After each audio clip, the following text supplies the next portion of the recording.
আপনারা ঠিকই দেখেছেন, বাড়তে চলেছে পুজোর আগে সরকারি কর্মীদের বেতন। এবং কত বছর চাকরি করলে আপনারা কত টাকা বেতন বাড়ছে তা জানতে হলে পুরো ভিডিওটি দেখুন। এবং কত টাকা বাড়ছে উল্লেখ করে দিয়েছে এখানে। 4 থেকে 6,000 টাকা বেতন বাড়ছে। এবং কাদের বেতন বাড়ছে এখন জানতে হলে আমার পুরো ভিডিওটি দেখুন এবং আমার পাশে থাকুন এবং আমার চ্যানেলটিকে সাবস্ক্রাইব করে রাখুন। এখানে বলেছেন পুজোর মুখে ফের দরজা হতো রাজ্য সরকার। সরকারের 2টি প্রকল্পে আওতায় থাকা চুক্তিভিত্তিক কর্মীদের পারিশ্রমিক বাড়ানোর সিদ্ধান্ত নিলেন নবান্ন। ফের পুজোর মুখে রাজ্য সরকার চুক্তিভিত্তিক কর্মীদের একাংশের জন্য বড় সুখবর মিলল। সম্প্রতি প্রকাশিত নারী ও শিশু সমাজ কল্যাণ দপ্তরের নির্দেশিকা অনুসারে কন্যাশ্রী এবং রূপশ্রী প্রকল্পের চুক্তিভিত্তিক কর্মীদের পারিশ্রমিক বাড়ছে প্রতি মাসে 4 থেকে 6,000 টাকা। নতুন নির্দেশের ফেরে কার বেতন কত হতে চলেছে?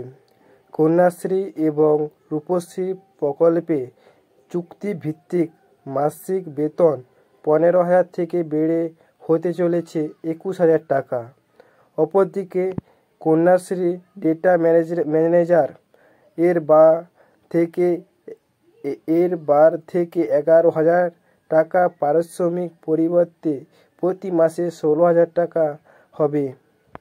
কন্যাশ্রী প্রকল্পে অ্যাকাউন্টস ও ডেটা ম্যানেজারদের পারিশ্রমিক 12,000 থেকে বেড়ে হতে চলেছে 16,000 টাকা। আবার রূপশ্রী ডেটা এন্ট্রি অপারেটর পাবেন প্রতি মাসে 16,000 টাকা। আগে যা ছিল 11,000 টাকা মাসে। অর্থাৎ পুজোর আগে এই কর্মীদের বেতন 1 লাফে 5,000 টাকা বেড়েছে। এদিকে অ্যাকাউন্ট কাম ডেটা ম্যানেজার বেতন 12,000 টাকা থেকে 4,000 টাকা বেড়ে 16,000 টাকা হয়েছে। কন্যাশ্রী ও রূপশ্রী প্রকল্পের অধীনে থাকা চুক্তিভিত্তিক কর্মীদের বেতন কিভাবে বাড়বে তা জেনে নিন। নিজের অনুযায়ী যে সকল কর্মীরা 21,000 টাকা বেতনে কাজে ঢুকেন তাদের বার্ষিক হারে বাড়ে 800 টাকা। 5 বছর চাকরি সম্পূর্ণ করলে সেই পরিমাণ টাকা বাড়বে, মানে 5 বছর টাকা বাড়বে 8 × 21, এদিকে 16, 17 মানে 17,000 টাকা বাড়বে। নিয়োগের থেকে 10 বছর হয়ে গেলে তখন তাদের বেতন হবে 32,000 টাকা। তখন বার্ষিক হারে বাড়বে 1,000 টাকা এবং 15 বছর পরে সেই কর্মীদের বেতন হবে 40,000 টাকা।